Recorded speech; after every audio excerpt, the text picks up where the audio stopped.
Oh yeah, sign me up for some more games like that one.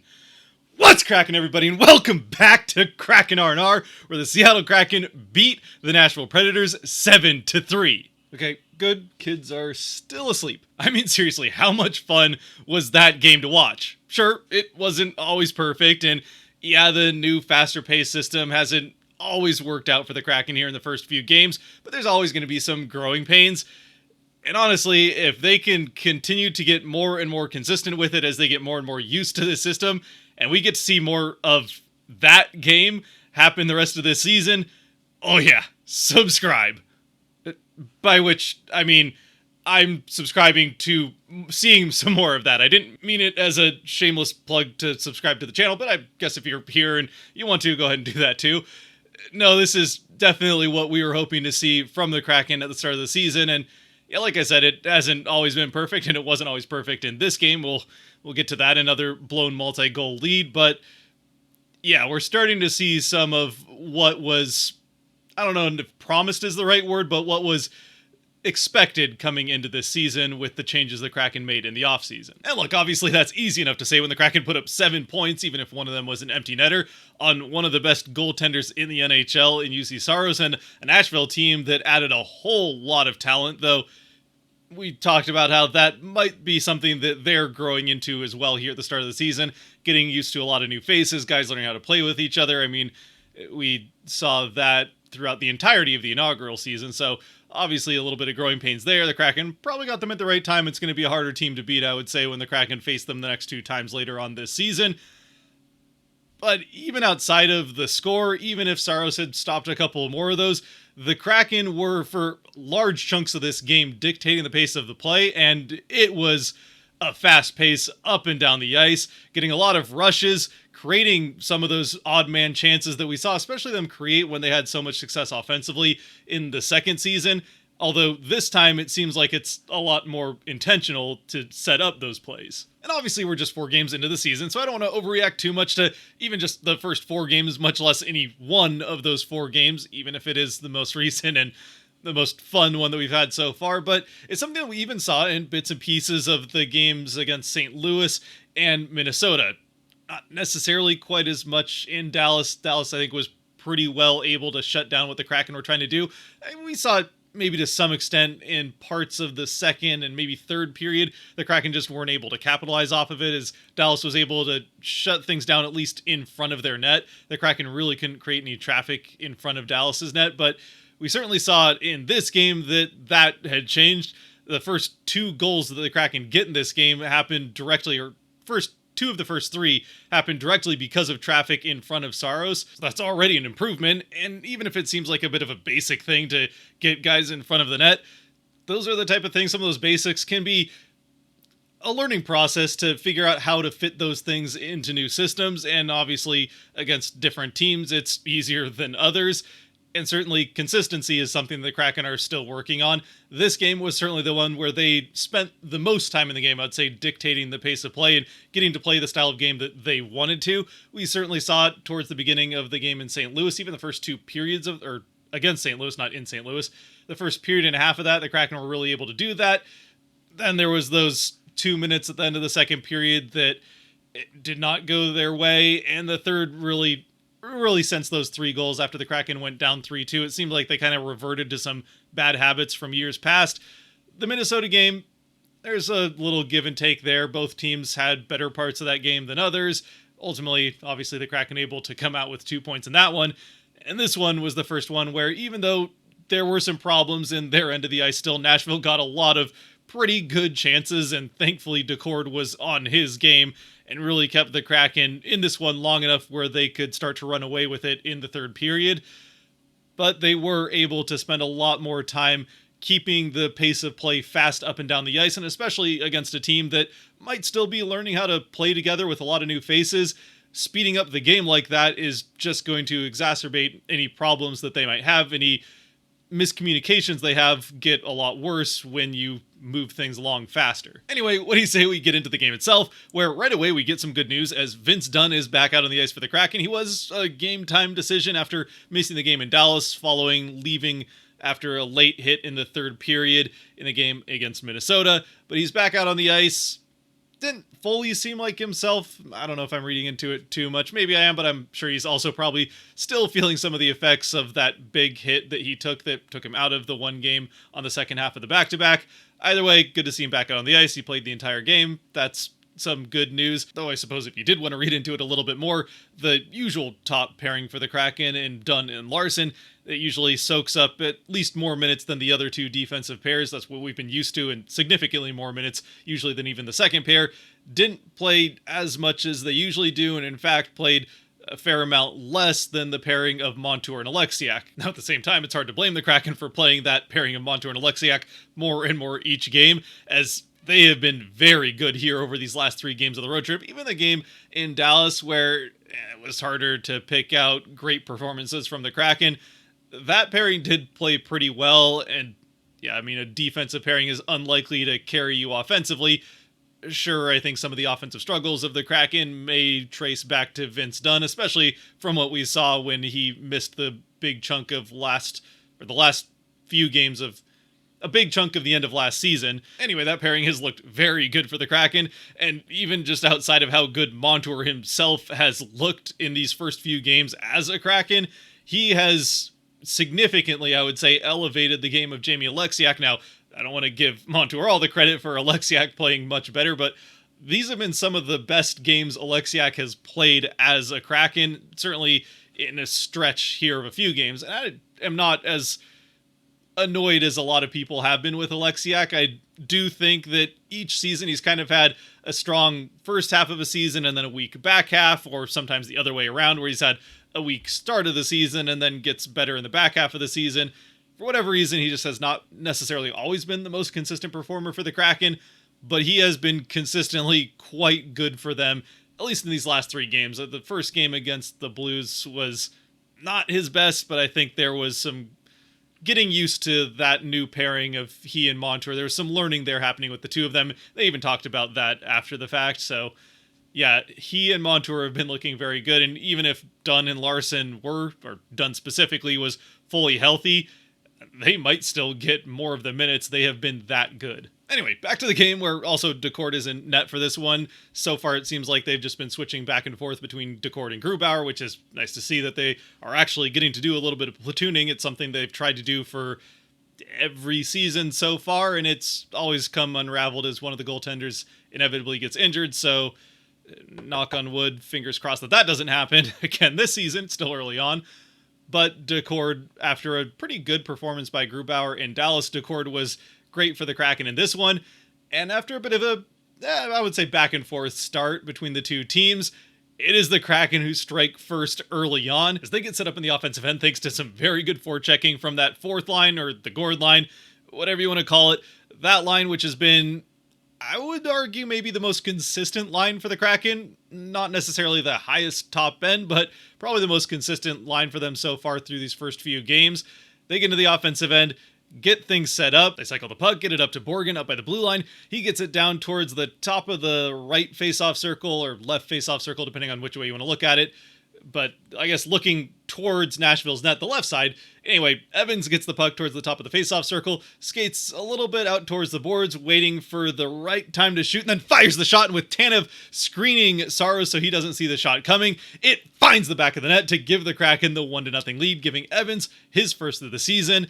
And like I said, the first goal for the Kraken that is, I wouldn't say entirely caused by, but certainly helped into the net by Tanev taking away Saros' eyes. Saros doesn't see the shot coming, and by the time he does see it, it's already past him.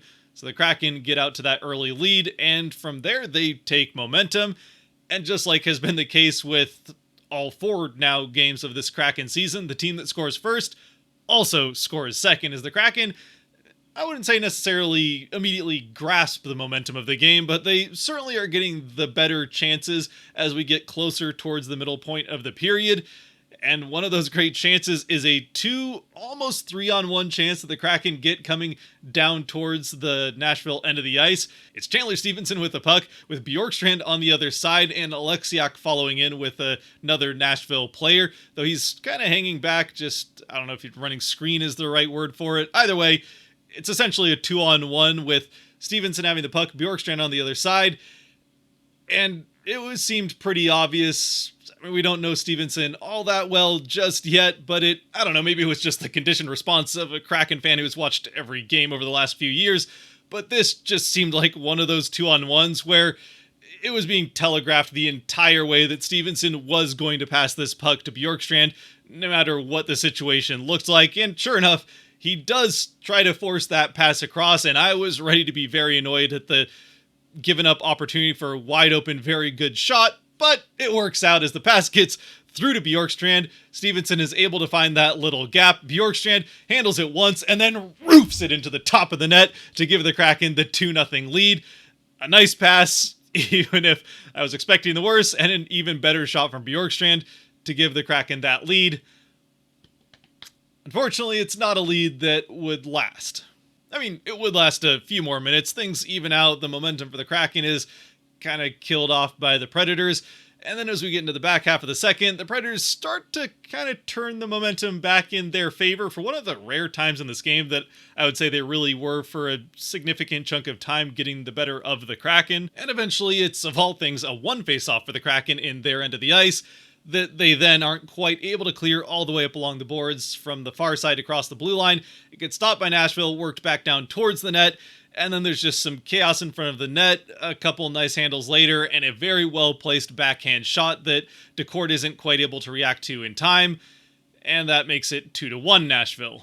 Then just a couple minutes later, it's some more miscues in the Kraken defensive end, as I think it was even close to right after another face-off. It was definitely after the Kraken failed to clear the puck from their own end once again, that Novak gets left completely all alone, forgotten about entirely by the Kraken as he just kind of snuck around behind the net after passing the puck off, and he's just wide open on the back door. As soon as the pass gets through, it's into the net without anything Decord can do about it. This is one where that's probably a Riker Evans guy. He's just got to be back there and at least aware of that. If nothing else, he has to be in the passing lane and not just next to it with the hope that he can get his stick on it when the pass comes through, which is what he ends up doing, but he just can't quite get his stick on that pass, so it gets through, and from there, all Novak has to do is just throw it into the net. Pretty much anybody could do that, and he does. So it wasn't quite as bad, or at least not quite as quick as the lead that they blew against the Blues. Anyway, they didn't blow this lead quite as fast as that one, and they only gave up 2 goals rather than 3, so at the very least it's a tied game rather than now being behind out of nowhere. But with just a couple minutes left in the period, it does kind of look like we're going to go into the first intermission with the game now tied rather than the Kraken being in the lead, and also the Predators have the momentum. However, the Kraken don't allow that quickly blown multi-goal lead to allow Nashville to build a momentum. The Kraken don't allow it to get them down, discourage them, or at the very least, they don't allow it to cause them to revert to some of those bad habits like we saw what happened after the blown lead in that game against St. Louis. So, with the last couple of minutes then, the Kraken actually start to, I don't know if they really get momentum, but at the very least they even things out, start to go more back and forth, and then with 32 seconds left, once again in the offensive end, the Kraken, thanks to, once again, some good forechecking from that Yanni Gourde line, get in, get set up, and it's a back and forth between Gourde and Montour as Montour sends it down to Gourde. Gourde back up to Montour as he is wound up and ready for it. He fires it off at the net, and once again, it's Brandon Tanev right in the face of Saros, though this time he steps to the side and gets just a piece of it to redirect the puck into the far side of the net to give the Kraken back the lead. It's 3-2 with just those 32 seconds, and although the Kraken did make it a little interesting, they get to the first intermission with at least the 1-goal lead. So we start the second period with then 5 total goals between two teams that, coming into this game, neither one had scored a single goal in a first period, so already some season firsts for both teams, and also a first that I forgot to mention with Stevenson with that assist, the primary assist on the Bjorkstrand goal. He also picks up his first point as a Kraken, so that's nice, but what's not so nice, at least for the Kraken anyway, is that thanks to a late call at the very end of the first period, the Kraken are starting out the second period on the penalty kill, which Nashville is able to get some decent chances on. It's not their best power play of the game. We'll get to that one a bit later. But the Kraken are able to kill it off thanks to some good saves from Decord and some timely clears as well. And then as we get into the rest of the period, the Kraken slowly start to build back some momentum of their own, but they're just not able to. I guess they do create some good rush chances off of it. They make Saros work, but they're not able to get as many great looks, or at least not able to get up towards the net quite as consistently as they were in the first period. And as a result, even through a couple of power plays of their own, they're unable to score. One of the power plays wasn't great. The other power play actually did look pretty decent, and they made Saros come up with one pretty good save on that one. They might even hit a crossbar or a post. Either way, they aren't able to score on it. And then not too long after that one, the second better, but still with the same result, Kraken power play comes to an end. Towards the end of the second period, we end up going to 4-on-4 after some shenanigans well away from the play. A little wrestling match between Cartier and I want to say Marcheseau for the Predators. It ends up getting both of them sent to the box for different reasons, but the result's the same. It's 4-on-4, and not too long into that 4-on-4 with a face-off in the Kraken end of the ice. Pretty much right off that face-off, the Predators are able to find the back of the net, thanks to a one-time shot that goes off some traffic in front of Decord, right in front of the net. There's 3 or 4 players jockeying for position in front of the net, some pushing and shoving.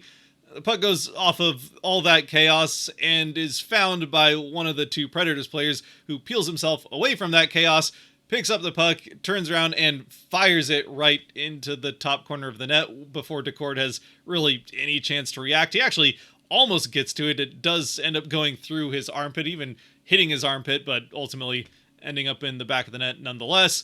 And the Predators tie things up. And then not too long after, the Kraken give up that, again, game-tying goal.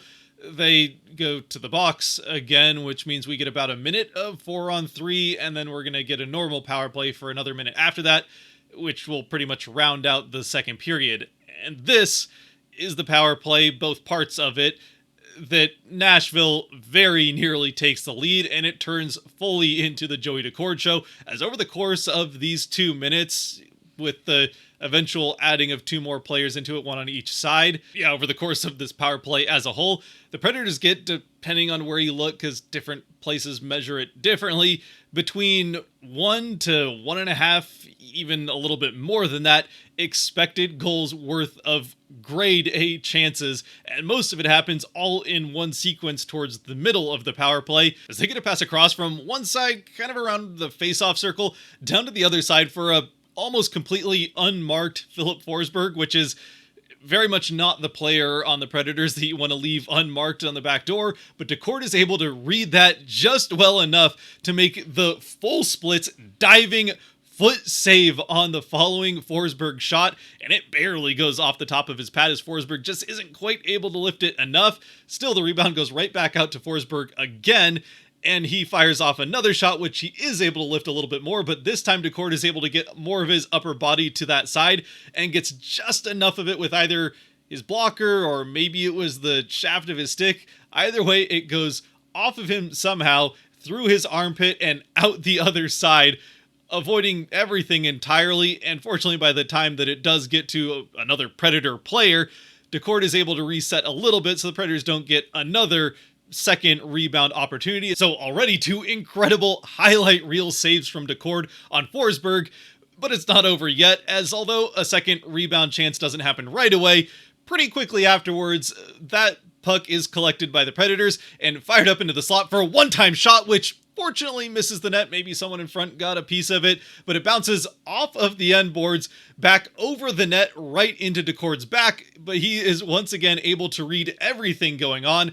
sees the puck bounce off of the end boards, and dives backwards to catch it in his glove, freezing the play and getting the Kraken out of a situation that very well should have led to the puck being in their net and the Predators having the lead on at least 2 or 3 different occasions. And although the Predators would get a couple more chances in the final few seconds of the power play and period, they aren't quite as difficult of saves for Decord. He's able to make them, and we do get to the end of the power play and the end of the period with the score still tied at 3. And then in the third period, after what Jessica Campbell in the second intermission called maybe the 2 best periods of the season so far for the Kraken in the first and the second, the third was certainly their best of the game, so I guess by that metric, the best of the season for the Kraken. I don't know that I would argue with that. Not a huge sample size, but still, a great period for the Kraken that even if they didn't always have the puck, didn't always have control directly of what was going on, it really did feel like they were in control from start to finish of this third period. That certainly helped out by the fact that within the first couple of minutes, actually just after the minute mark, they had the lead right back. And it is it started out maybe a little bit clumsy looking, but it turns into a great quick transition play through the neutral zone and into the offensive end by the Kraken. It's kind of a 3-on-2, but they make it look like it's a 2-on-1 as Schwartz and Bjorkstrand go back and forth. Schwartz up to Bjorkstrand to get into the offensive end. Bjorkstrand carrying it along the boards just far enough to draw one guy towards him. Then Schwartz gets between the two defenders that are in front of this play. Bjorkstrand gets it up to him, and then Schwartz from there does the rest, driving up towards the net and making one nice move right in front of Saros to try to get him towards the center, just far enough to come off of his post so he can then go to the backhand and chip it over the pad into the net to give the Kraken the 4-3 lead. Still, a 1-goal lead doesn't feel all that safe, especially considering how this game and really the season has been going. Fortunately, the Kraken weren't done there, as about another minute and 20 seconds later, the Kraken once again get into the offensive end. This time, it's the first line and some good forechecking from specifically Jared McCann that gets the puck. Well, it ends up kind of coming back along the boards a little bit, where Jamie Alexiak cuts it off. He gets it off the boards back to McCann as he comes back towards the play. McCann one-touches it into the high slot, where Jordan Eberle is wide open. Eberle doesn't take long at all to fire the puck on net, and he beats Saros far side under the glove and into the net to give him his third of the season, which leads the team pretty easily. I think McCann has 2 maybe, but yeah, Eberle in the lone lead so far with 3 goals on the season. This one makes it 5-3 Kraken, and just a great teamwork, quick thinking, quick passing play to get the puck off of the boards. 2 passes later, Eberle's all alone with it in the slot. He doesn't miss, and like I said, there's Alexiak coming down into the play for already the second time that I've talked about on a goal. This time he actually participates in it, and just another example of how well he's been playing for the Kraken, really at both ends of the ice. But yeah, coming down into this play and getting involved. Still, like I said, a 2-goal lead based on how things have gone this season, and even in this game, maybe not necessarily feeling the safest, considering there's still 17 minutes left in this game, 17 minutes plus left in the game. Thankfully, though, the Kraken did, like I said, pretty much lock things down from there. Even if they weren't always in control of the puck, it felt like in control of the game for almost the entirety of this third period. Nashville still got their chances here and there, but it really felt like the Kraken were dictating the pace of play, and it felt like the game was going the way the Kraken wanted it to, I should say, even if it wasn't always them that had the puck. That having been said, this is the 2020s in the NHL, so you can never be too safe. Always good to get the one extra insurance goal, and that's just what... he isn't the one that scores it, but it's pretty much what Matty Beniers just decides is going to happen at one point. About 12 minutes into the third period, with about 8 minutes left in the game, Beniers gets a pass from McCann just outside the Kraken end of the ice, makes one guy miss, pretty much takes his ankles out from under him, goes through the neutral zone, and then once he gets into the offensive end, just kind of weaves through 3 more Predators players, eventually beating 4 of the 5 Predators out on the ice. And he isn't going towards the net so much as he is towards the corner, but that's okay, because as he gets past the last couple of Predators, he just flings the puck towards the net, where Jared McCann has come back into the play. I don't know if Saros touched this first, or if McCann touched it first, or maybe it was Brady Shea, another one of the new Predators, that got to it. Either way, the 3 of them kind of arrive at the puck at the same time. It ends up on Saros, then off of Saros, and then McCann finds it on the far side and is able to either shove it into the corner, or maybe he lifts it over Saros' pad. Either way, it ends up in the net. McCann picks up his second of the season, so this is where McCann does get his second.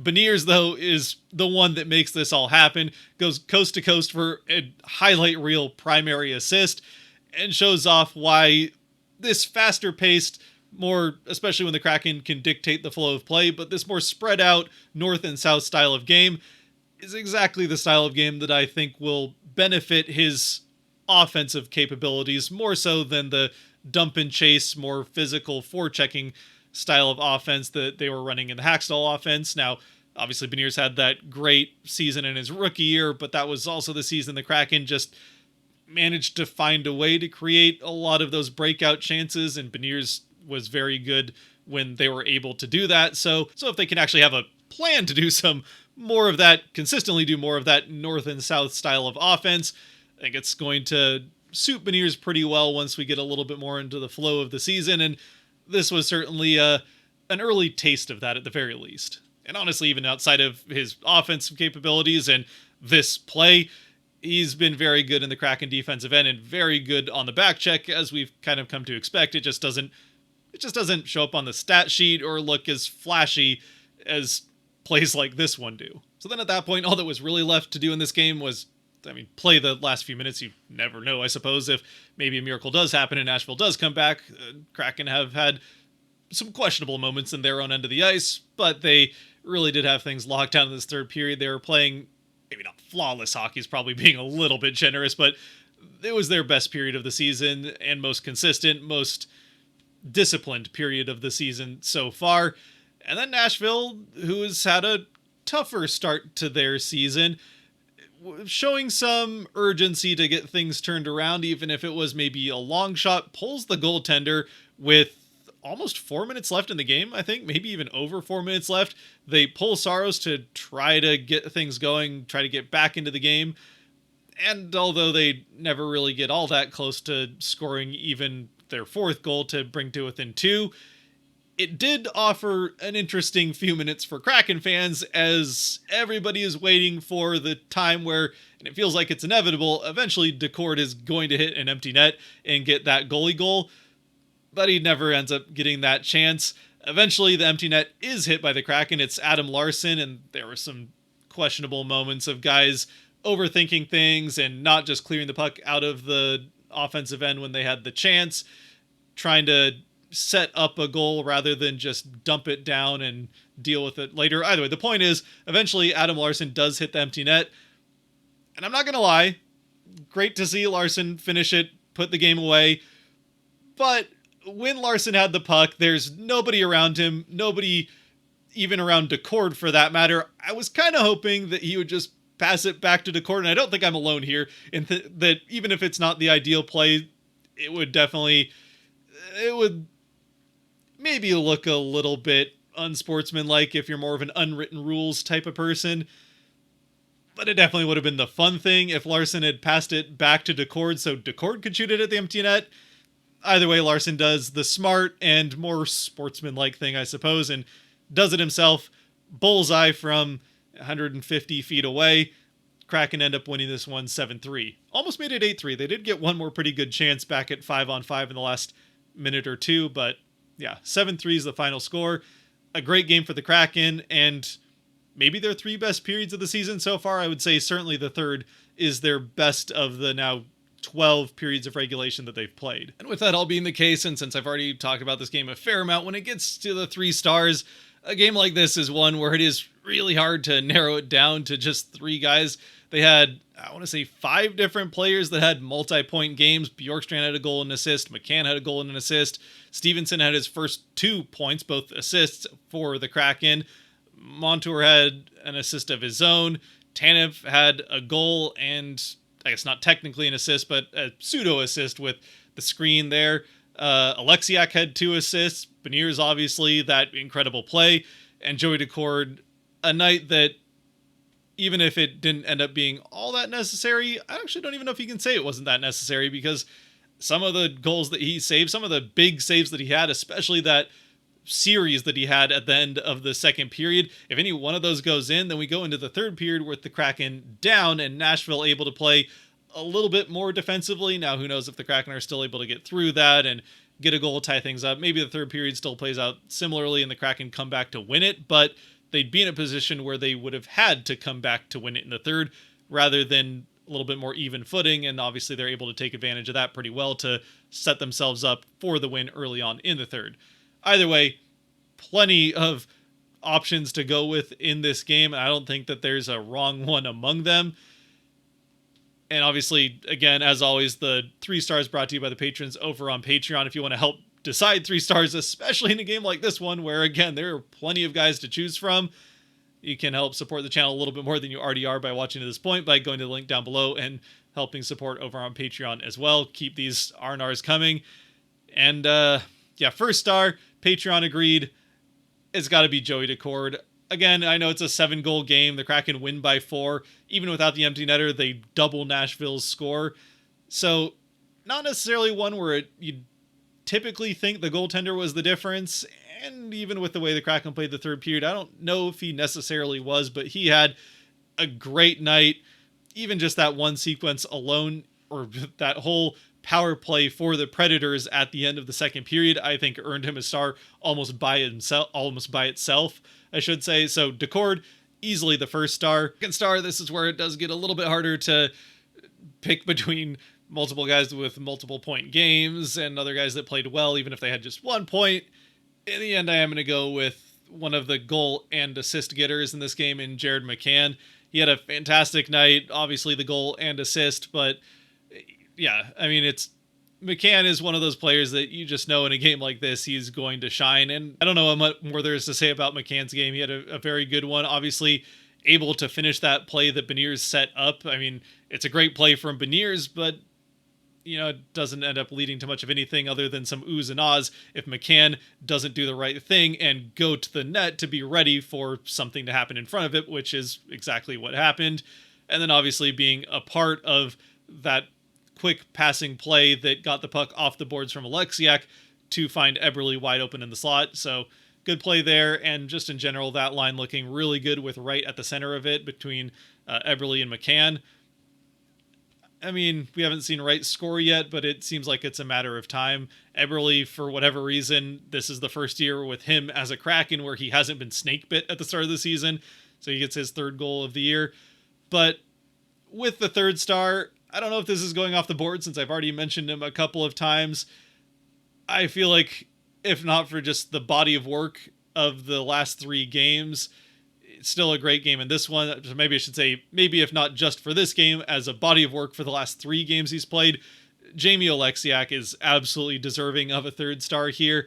And I don't know whether I guess you probably have to credit Oleksiak more for it, but either way, that pairing of Montour and Oleksiak, obviously Montour has looked great, but Oleksiak has, again, so far in just the last 3 games, his game seems to have been elevated beyond where we've really seen him as a Kraken to this point. So hopefully that continues. That pairing is great, and if you can have 2 top-tier pairings in Dunn and Larson, and then Montour and Oleksiak, that is going to be a hard thing for other teams to get through, especially when your third pairing is not bad in its own right with an up-and-coming good young defenseman in Riker Evans, who still has some rookie-ish moments, but has been a pretty good player, gets a goal in this game. I mean, he could be a star in he could have been a star in his own. He gets the Kraken off to the races with that first goal, but then also Will Borgen is a solid defenseman. So Kraken rolling 3 defense pairs, and again, the number of times that I mentioned the fourth line, this again seems like a team kind of like that second year where all 4 lines can be dangerous for this team. Something we didn't really necessarily see last year. The fourth line was kind of a true fourth line that was not always a great option that you just kind of had to put out on the ice to give the other guys a rest. But this year, at least so far, that fourth line has proven that they can be a threat when they're out there, and fairly consistently too. Anyway, with all that being said, I'd love to know your thoughts down in the comment section below. Obviously, this was a pretty fun one, so hopefully you have a fair amount of thoughts who your 3 stars would be. There are plenty of guys to choose from. I feel like Decord is going to come up in a lot of them, but yeah, you can fill out the other 2 pretty much however you want. And with that, if you've made it to this point, thank you very much for watching. If you liked or enjoyed the video, there are buttons for that kind of stuff down below that help support the channel. And until next time, stay safe out there, be good to each other, God bless, and go Kraken!